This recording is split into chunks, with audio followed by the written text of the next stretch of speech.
অভিশপ্ত সেই বিচ্ছেদের কালো মেঘ যখন সরে গেল, তখন আকাশের কোণে একচিলতে রোদ উকি দিচ্ছিল ঠিকই, কিন্তু সেই রোদে দহন ছিল বেশি, ওম ছিল কম।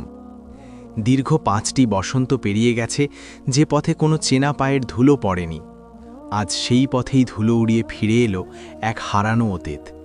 তবে এই ফেরা কি মিলনান্তক কোনো কাব্যের সূচনা, নাকি এক পুরনো ক্ষতে নতুন করে নুন ছিটিয়ে দেওয়ার নিষ্ঠুর পরিহাস?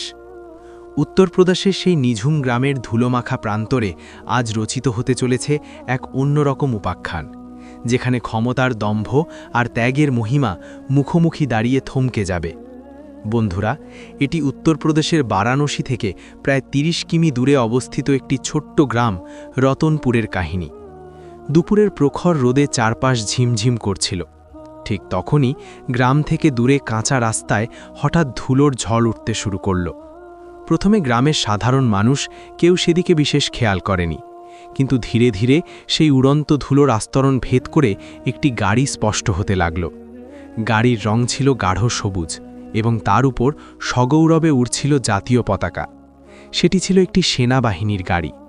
গাড়িটি যেমন যেমন গ্রামের ভেতরের দিকে আসতে লাগল, স্তব্ধ জনপদে এক অদ্ভুত চাঞ্চল্য ছড়িয়ে পড়ল। আরে দেখ, ফৌজের গাড়ি! এক কিশোর চিৎকার করে উঠল এবং চোখের পলকে 3-4টি ছোট্ট বাচ্চা নগ্ন পায়ে সেই গাড়ির পেছনে হন্তদন্ত হয়ে দৌড়াতে শুরু করল। গৃহবধূরা দরজার আড়াল থেকে কৌতূহলী চোখে উকি মারতে লাগলেন। সবার মনে একটাই প্রশ্ন, কার বাড়িতে এলো এই গাড়ি? কি এমন অঘটন ঘটল?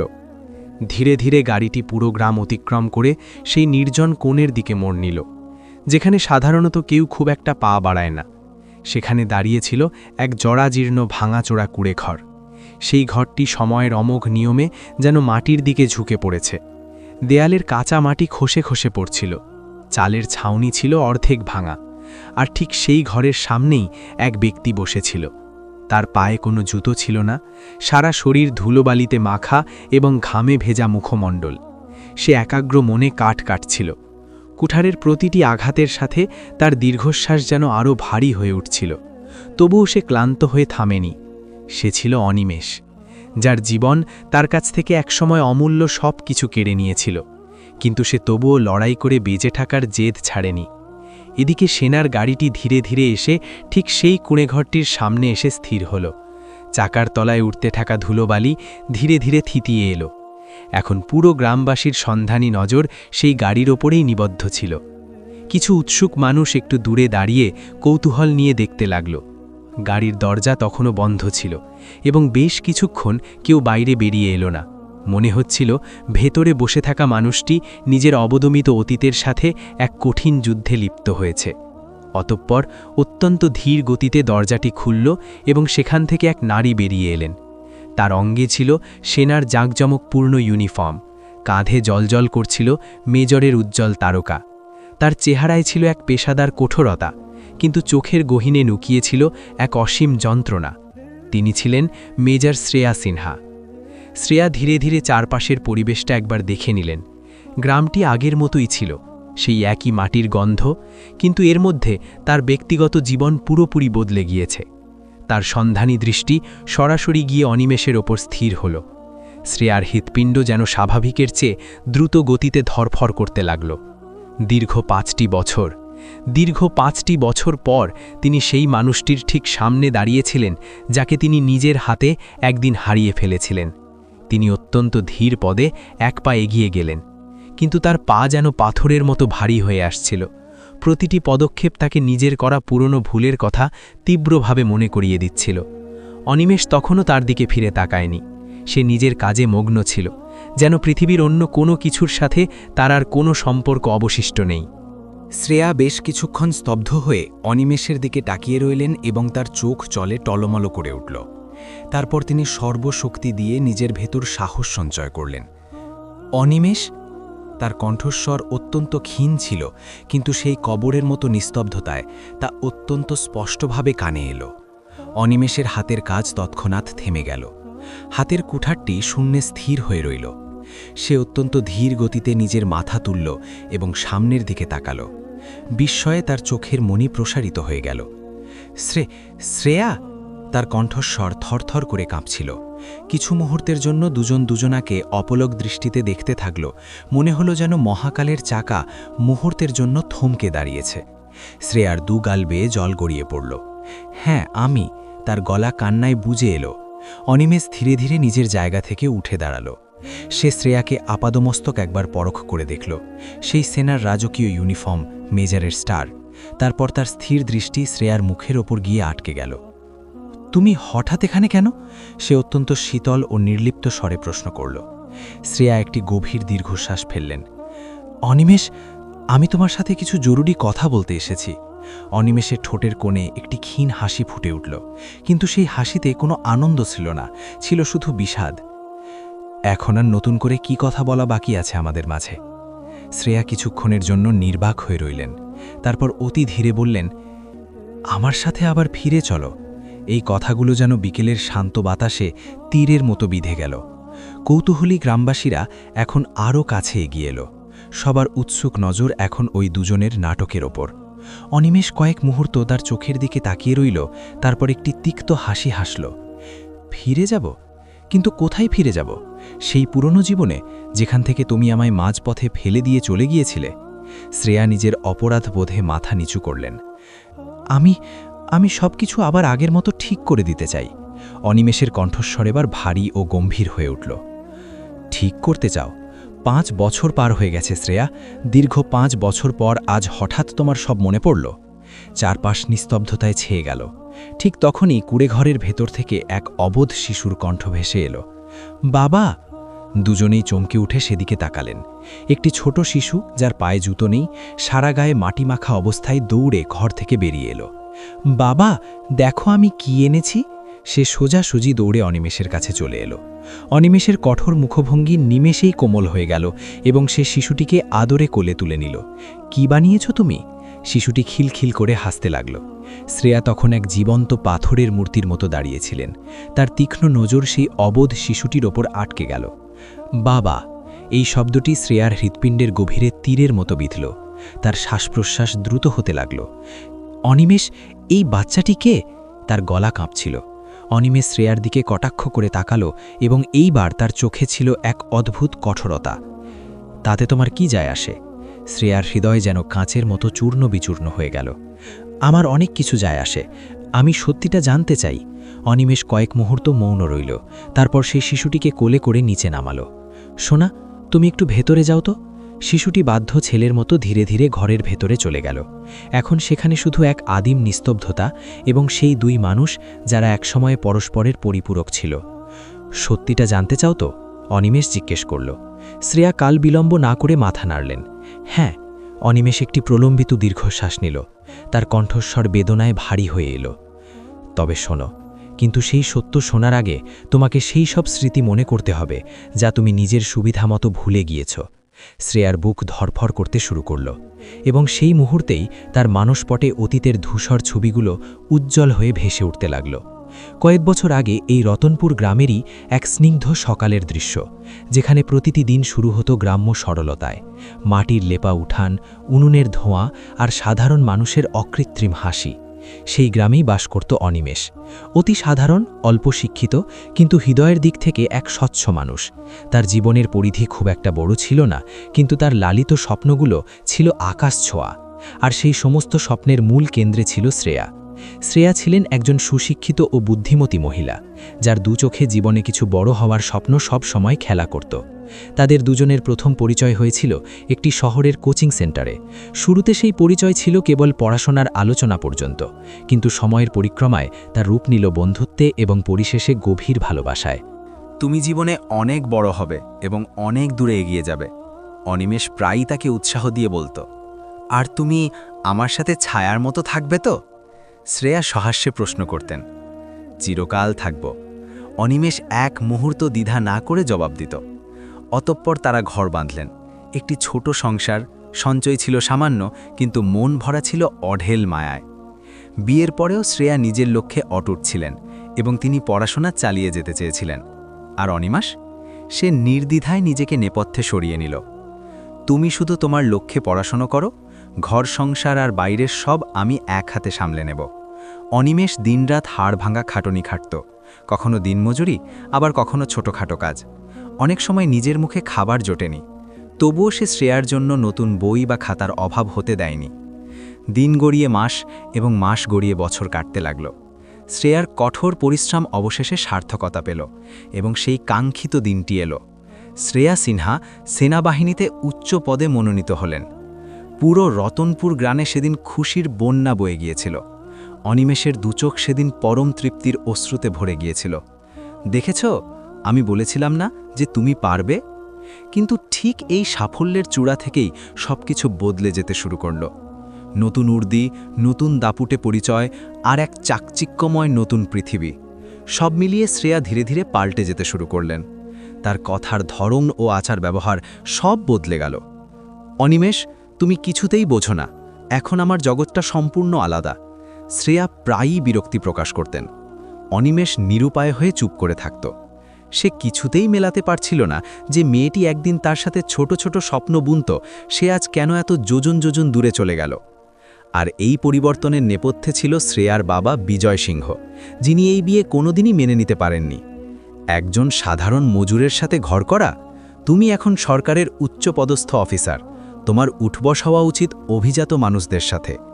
বিজয় সিংহের এই বিষাক্ত কথাগুলো তিল তিল করে শ্রেয়ার মগজে গেঁথে যেতে লাগল। একদিন বিজয় সিংহ একা অনিমেষের কাছে এলো। তুমি শ্রেয়ার যোগ্য নও, ওর উজ্জ্বল ভবিষ্যতের কথা ভেবে ওর জীবন থেকে চিরতরে সরে যাও। অনিমেষ সোজাসুজি না করে দিল। আমি ওকে কোনোদিন ছাড়তে পারবো না। তখন বিজয় সিংহ একটি কুটিল হাসি হাসল। তাহলে আমি ওকে তোমার জীবন থেকে উৎখাত করব। পরের দিনই শ্রেয়ার কানে এক চরম মিথ্যে তথ্য পৌঁছে দেওয়া হলো। অনিমেষ তোমাকে প্রতারণা করছে এবং সে তোমার অগোচরে অন্য এক নারীর সাথে গোপন সম্পর্কে লিপ্ত। শ্রেয়া ভেতর থেকে ভেঙে চুরমার হয়ে গেলেন। তিনি একবারও অনিমেষের মুখোমুখি হয়ে কথা বললেন না বা সত্যিটা যাচাই করার প্রয়োজনও বোধ করলেন না। আবেগের বশবর্তী হয়ে তিনি চূড়ান্ত সিদ্ধান্ত নিয়ে ফেললেন, আমাদের এখনই আলাদা হয়ে যাওয়া উচিত। অনিমেষ বাজ পড়ার মতো স্তব্ধ হয়ে গেল। শ্রেয়া, আমি ঠিক কী অপরাধ করেছি? একটিবার তো আমার কথাটা শোনো। এখন আর কিচ্ছু শোনার প্রয়োজন নেই, তুমি সত্যিই আমার স্ট্যাটাসের যোগ্য নাও। এই নির্মম শব্দগুলো অনিমেষের হৃৎপিণ্ডকে এফোর ওপর করে দিল। অল্প সময়ের মধ্যেই আইনি বিচ্ছেদ বা ডিভোর্স হয়ে গেল। সব কিছু ধ্বংস হয়ে গেল। শ্রেয়া নিজের নতুন জগতের পথে পা বাড়ালেন, আর অনিমেষ একা অন্ধকার গহ্বরে পড়ে রইল। কিন্তু কাহিনী এখানেই শেষ হওয়ার ছিল না। প্রকৃত যন্ত্রণার অধ্যায় তো এর পরেই উন্মোচিত হল। বিচ্ছেদের কিছুদিন পর অনিমেষ এক নির্মম বাস্তব জানতে পারল। শ্রেয়া যখন ঘর ছাড়েন তখন তিনি অন্তঃসত্ত্বা ছিলেন। অনিমেষের পায়ের তলা মাটি যেন সরে গেল। আমার সন্তান! সে পাগলের মতো শ্রেয়ার কাছে ছুটে গেল, কিন্তু তাকে সেখানে প্রবেশাধিকার দেওয়া হলো না। বিজয় সিংহ তাকে দরজার বাইরেই রুখে দিলেন। সে এখন আর তোমার কোনো সম্পর্কের মধ্যেই নেই, তিনি অত্যন্ত কর্কশ্বরে বললেন। আর ওই বাচ্চা, তার চিন্তা তোমাকে করতে হবে না, সেই বাচ্চার অস্তিত্ব থাকবে না। অনিমেষের শ্বাস যেন রুদ্ধ হয়ে এলো। না, আমার সন্তানকে আমি মরতে দেব না। সে বলপূর্বক ভেতরে যাবার চেষ্টা করল, কিন্তু রক্ষীদের দিয়ে তাকে ঘাড় ধাক্কা দিয়ে বের করে দেওয়া হলো। সেদিন অনিমেষের পুরুষার্থ যেন অপমানে লুটিয়ে পড়েছিল। কিন্তু বিধাতার লিখন ছিল অন্যরকম। কিছুদিন পর সে গোপন সূত্রে জানতে পারল যে শিশুটি পৃথিবীতে এসেছে এবং সে বেঁচে আছে। ঠিক সেই মুহূর্তেই সে জীবনে এক মহান সংকল্প নিল, আমি আমার সন্তানকে নিজের কাছে রাখব এবং তাকে বড় করব। এর জন্য পৃথিবী উল্টে গেলেও আমি পিছু হটব না। সে দিন রাত এক করে অমানসিক পরিশ্রম করতে লাগল। অনেক সময় নিজে অভুক্ত থেকেছে, কিন্তু তার সন্তানকে কখনো খালি পেটে ঘুমোতে দেয়নি। সে তার নাম রাখল আর্য। তুই তো আমার একমাত্র পৃথিবী বাবা। শ্রেয়া ধীরে ধীরে চোখ মেললেন এবং নিজেকে আবার সেই কুঁড়েঘরের সামনে বর্তমান সময়ে আবিষ্কার করলেন। এখন এক বড় সিদ্ধান্ত হওয়া বাকি ছিল। অনিমেষের শেষ উচ্চারিত কথাটি বাতাসে গমগম করছিল, আর এখন পুরো 5টা বছর পর তুমি ফিরে এসেছ। কিন্তু কেন? চারপাশের পরিবেশ কবরের মতো স্তব্ধ হয়ে গেল। মনে হলো যেন বহমান বাতাসও এই কঠিন প্রশ্নের উত্তর শোনার জন্য থেমে গেছে। শ্রেয়া কিং কর্তব্য বিমূঢ় হয়ে দাঁড়িয়ে রইলেন এবং তার চোখ থেকে বিরামহীন অশ্রু ঝরছিল। তার গলা সম্পূর্ণ শুকিয়ে গিয়েছিল, কিন্তু তার মুখে কোনো কথা ফুটছিল না। আমি আসলে, তিনি কিছু বলতে চাচ্ছিলেন, কিন্তু কোনো শব্দই বের হচ্ছিল না। অনিমেষ তার দিকে স্থির চোখে তাকালো। তার চোখে এখন আর পুরনো ক্ষোভ বা রাগ ছিল না, ছিল কেবল এক গভীর ক্লান্তি যা বছরের পর বছর ধরে হৃদয়ে জমেছিল। বলো শ্রেয়া, আজ কেন ফিরে আসা? শ্রেয়া অনেক কষ্টে নিজের মনোবল একত্র করলেন। কারণ আমি আজ সমস্ত সত্য জানতে পেরেছি। আমি সেদিন চরম ভুল করেছিলাম অনিমেষ। আমি নিজের স্বামীর চেয়ে বাইরের মানুষের মিথ্যেকে বেশি বিশ্বাস করেছিলাম। তার কণ্ঠস্বর কান্নায় ভেঙে পড়ছিল। কিন্তু এখন আমি সবকিছু আবার আগের মতো ঠিক করে নিতে চাই। আবারও সেই গভীর নিস্তব্ধতা। অনিমেষ একটি বিমর্ষ হাসি হাসল। ঠিক করা? তোমার কি আসলেও মনে হয় যে সবকিছু আবার আগের মতো হতে পারে? শ্রেয়া সজল চোখে মাথা তুললেন। হ্যাঁ, যদি তুমি একবার শুধু চাও। অনিমেষ কাল বিলম্ব না করে স্পষ্ট ভাষায় বলল, আমি আর তা চাই না। এই জবাবটি শোনা মাত্রই শ্রেয়া যেন পায়ের তলার শেষ মাটির আশ্রয়টুকু হারিয়ে ফেললেন। তার অন্তরের শেষ আশাটুকু এক নিমিষে নিভে গেল। কেন অনিমেষ? আমি কথা দিচ্ছি, আমি সত্যিই অনুতপ্ত এবং বদলে গেছি। আমি তোমাকে ছাড়া এক মুহূর্ত থাকতে পারছি না। অনিমেষ তার চোখের গভীরে তাকিয়ে বলল, আর আমি এখন তোমার সাথে থাকতে পারছি না। নিস্তব্ধতা আরও গাঢ় হল। ঠিক সেই সময় গ্রামের উৎসুক মানুষেরা একে একে সেখানে জমা হতে শুরু করল। কি হয়েছে এখানে? এই সেনা অফিসার মহিলাটি কে? প্রথমে অল্প কিছু মানুষ, তারপর 10-20 জন। এখন সেখানে এক বড়সড় ভিড় জমে গিয়েছে। সবার কৌতূহলী চোখ এখন অনিমেষ ও শ্রেয়ার উপর। আরে, এ তো সেই অনিমেষের বউ না, যে 5 বছর আগে একে ত্যাগ করে চলে গিয়েছিল? জনসমষ্টির মাঝে ফিসফাস গুঞ্জন তীব্র হতে লাগল। শ্রেয়া লজ্জিত, কুণ্ঠিত হয়ে চারদিকে তাকালেন এবং তার মাথা সম্মানে নুয়ে পড়ল। অনিমেষ, এই আলাপটি অন্তত সবার সামনে করো না। অনিমেষ অত্যন্ত ধীর স্থিরভাবে বলল, না শ্রেয়া, আজ যা হবে তা সবার সামনেই হওয়া উচিত। কারণ সত্যটা এতদিন আড়ালে ছিল বলেই সব ওলটপালট হয়ে গেছে। ভিড় এখন শ্বাসরুদ্ধকর অবস্থায় নিঃশব্দ হয়ে গেল। শ্রেয়া একটি লম্বা শ্বাস নিলেন এবং জীবনের প্রথমবার নিজেকে শক্ত করে দাঁড় করালেন। ঠিক আছে, আজ তবে সবার সম্মুখেই সব হোক। পুরো রতনপুর গ্রাম এখন মৌন। হ্যাঁ, আমি সেই কলঙ্কিত নারী যে নিজ স্বামীকে একদিন অবিশ্বাস করেছিল, যে মিথ্যেকেই নিজের ধ্রুব সত্য বলে মেনে নিয়েছিল এবং আজ নিজের জন্ম দেওয়া সন্তানকেও চিনতে ভুল করছে। গ্রামবাসীদের চোখে মুখে বিস্ময় ফুটে উঠল। আরে, তবে কি এই বাচ্চাটি এরই ছিলে? ও জানতও না এতকাল? শ্রেয়ার দু চোখ বেয়ে অবিরল ধারায় জল বইতে লাগল। আমি আসলে অন্ধকারে ছিলাম। আমাকে কৌশলে পরম সত্য থেকে যোজন দূরে রাখা হয়েছিল। অনিমেষ গর্জনের মতো চড়া গলায় বলল, কিন্তু তুমি কি কখনো নিজ উদ্যোগে সত্যটা তলিয়ে দেখার চেষ্টা করেছিলে? তার সেই কণ্ঠস্বরে পুরো চত্বর কেঁপে উঠল। তুমি কি একটিবারও আমার সামনে এসে জানতে চেয়েছিলে যে সত্যটা ঠিক কি? তুমি নিজের সিদ্ধান্তে অটল ছিলে। শ্রেয়া এখন শব্দহীন হয়ে পড়লেন। তিনি নিরুপায় হয়ে অনিমেষের সামনে করজোড়ে দাঁড়ালেন। আমি স্বীকার করছি, আমি অপরাধী ছিলাম। কিন্তু জীবনের এই মোড়ে আমাকে কি একটিবার সুযোগ দেওয়া যায় না? আমি সব কিছু আবার গড়ে তুলব। আমরা আবার নতুনে করে শুরু করব। সমবেত ভিড় এখন অনিমেষের উত্তরের অপেক্ষায় উদ্গ্রীব হয়ে আছে। অনিমেষ কি করবে? সে কি এই মহানুভবতা দেখাবে? এই প্রশ্নটি যেন বাতাসে দুলছে।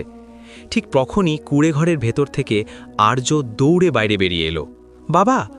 সে এসে দুজনের মাঝখানে দাঁড়ালো এবং অবাক হয়ে শ্রেয়াকে দেখতে লাগল। বাবা, এই কাকিমণিকে? নিস্তব্ধতা। অনিমেষ কিছু মুহূর্ত স্তব্ধ হয়ে রইল। তারপর অতি মরমী সুরে বলল, বাবা, ইনিই তোমার গর্ভধারিণী মা। এই কথাটি শোনা মাত্রই পুরো গ্রামবাসী যেন শিউরে উঠল। মা? আর্য এক পরম বিস্ময় ও মাসুমভাবে প্রশ্ন করল। শ্রেয়া অঝরে কাঁদতে কাঁদতে আর্যের পায়ের কাছে বসে পড়লেন।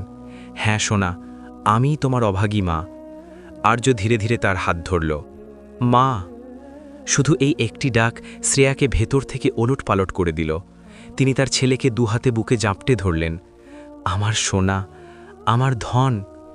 অনিমেষ এই করুণ দৃশ্যটি অপলক চেয়ে দেখছিল এবং তার চোখের কোনো ভিজে এলো, কিন্তু সে নিজেকে পাথরের মতো শক্ত করে রাখল। অনিমেষ? শ্রেয়া হাউ হাউ করে কাঁদতে কাঁদতে আর্জি জানালেন, আমাকে একটি শেষ সুযোগ দাও। আমি সব সংশোধন করব। আমরা আবার একসাথে শান্তিতে থাকব। পুরো গ্রাম এখন নিস্তব্ধ এবং প্রত্যেকের নজর অনিমেষের ওপর।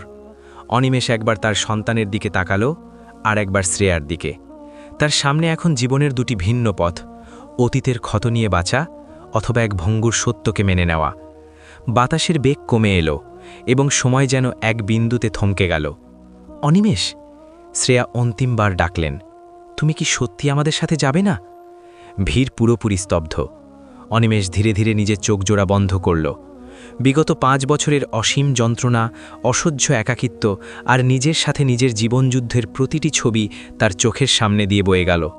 অতঃপর সে চোখ মেলল এবং অতি গম্ভীর স্বরে বলল, তুমি কি আসলেও তোমার জবাব চাও? শ্রেয়ার বুক ধরভর করছিল। হ্যাঁ। অনিমেষ তার চোখের মণি বরাবর তাকিয়ে বলল, তবে জেনে রাখো। পুরো রতনপুর গ্রাম একদম নীরব হয়ে গেল। প্রত্যেকের মনোযোগ এখন অনিমেষের ওপর। শ্রেয়া, আমি তোমাকে মন থেকে ক্ষমা করে দিয়েছি। শ্রেয়ার চোখে আশার প্রদীপ জ্বলে উঠল। তার হৃৎপিণ্ড যেন আবার প্রাণ ফিরে পেল। তাহলে আমরা কি? কিন্তু অনিমেষ তার কথা শেষ করতে দিল না। মাফ করলেও আমি এখন তোমার সাথে ফিরে যেতে পারবো না। পুরো গ্রামবাসী স্তম্ভিত হয়ে গেল। আরে, এক কথায় প্রত্যাখ্যান করে দিল এত বড় সেনা অফিসারকে?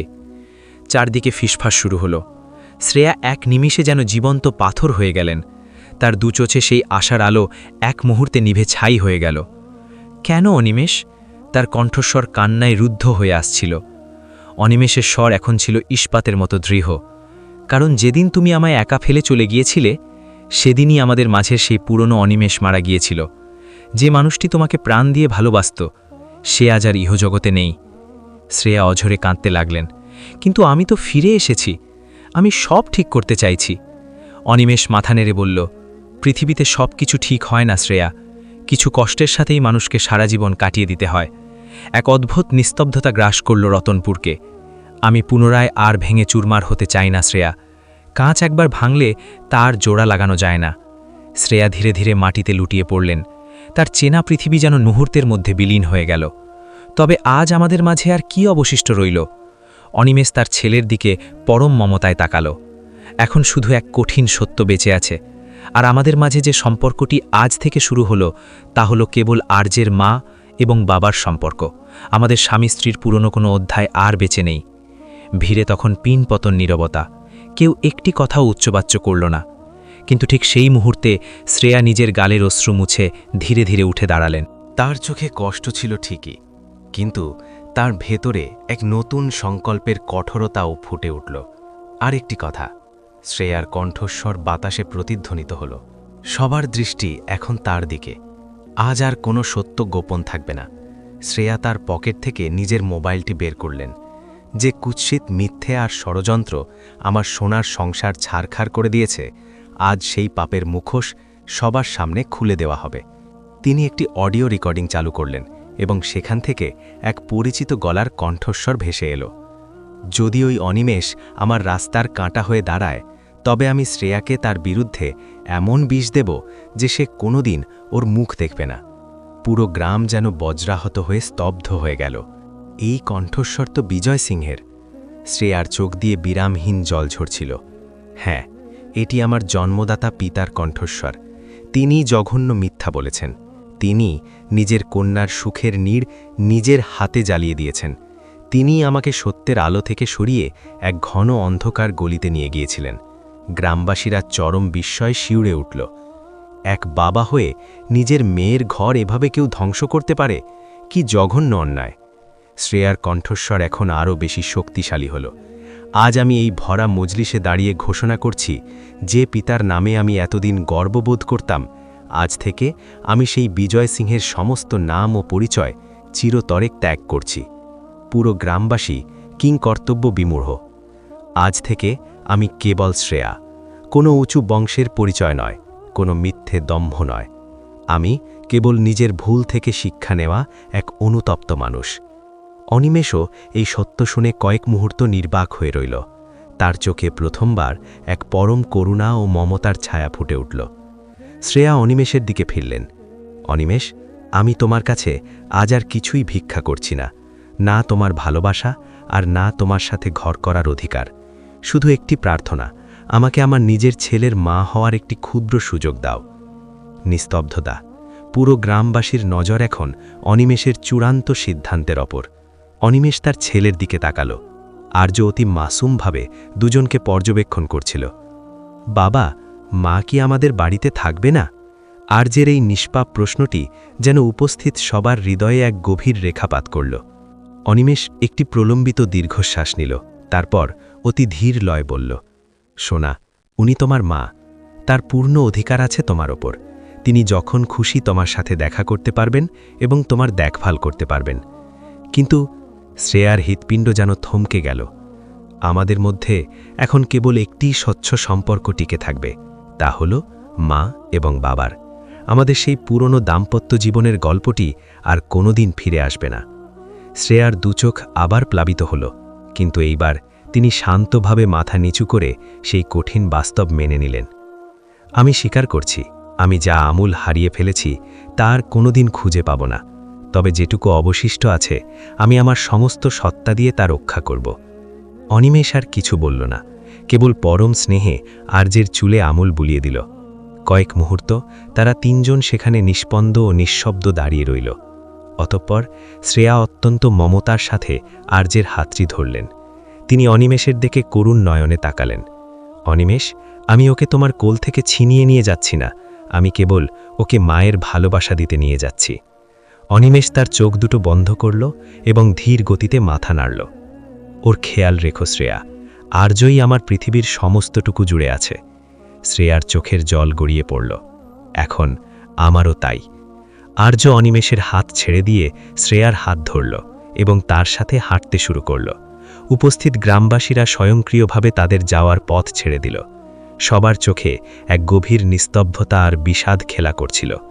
শ্রেয়া আর্যকে নিয়ে ধীর পায়ে সেই রাজকীয় সেনা গাড়ির কাছে পৌঁছলেন। তিনি গাড়ির দরজা খুললেন, আর্যকে অতি যত্নে ভেতরে বসালেন এবং তারপর নিজে ড্রাইভিং সিটে বসলেন। বাবা, আমরা এখন কোথায় যাচ্ছি? আর্য অত্যন্ত সহজভাবে প্রশ্ন করল। শ্রেয়া তার কপালে এক স্নেহ ভরা চুমা খেল। বাবা, আমরা এক নতুন জীবনের পথে পা বাড়াচ্ছি। গাড়িটি ধীরে ধীরে এগোতে শুরু করল এবং চাকার তলায় ধুলোবালি আবার উঠতে লাগল। তবে এইবার সেই উড়ন্ত ধুলো যেন সমস্ত পুরনো অতীত আর তিক্ততাকে পেছনে ফেলে চিরতরে দূরে সরিয়ে দিচ্ছিল। অনিমেষ দূরে একা দাঁড়িয়ে সেই গাড়িটিকে দিগন্তে মিলিয়ে যেতে দেখছিল। তার দু চোখে চিকচিক করছিল অশ্রু, কিন্তু তার মুখে ছিল এক পরম স্বস্তির রেখা। সে বিচ্ছেদের আগুনে সব পুড়িয়ে ছাই করেও আজ নিজেকে জয়ী হিসেবে প্রমাণ করতে পেরেছে। আর শ্রেয়া, তিনি সবকিছু হারিয়েও জীবনের সবথেকে মূল্যবান দায়িত্ব ফিরে পেয়েছেন। গাড়িটি ধীরে ধীরে দৃষ্টিসীমার ওপারে চলে গেল এবং পরিশেষে তা একদম অদৃশ্য হয়ে গেল। সম্পর্ক গড়ে ওঠে এক অতল বিশ্বাসের ওপর, আর সেই বিশ্বাসের বুননে যদি একটি মিথ্যের বিষ ঢুকে পড়ে তবে তা চিরজীবনের জন্য ছিন্ন হয়ে যায়।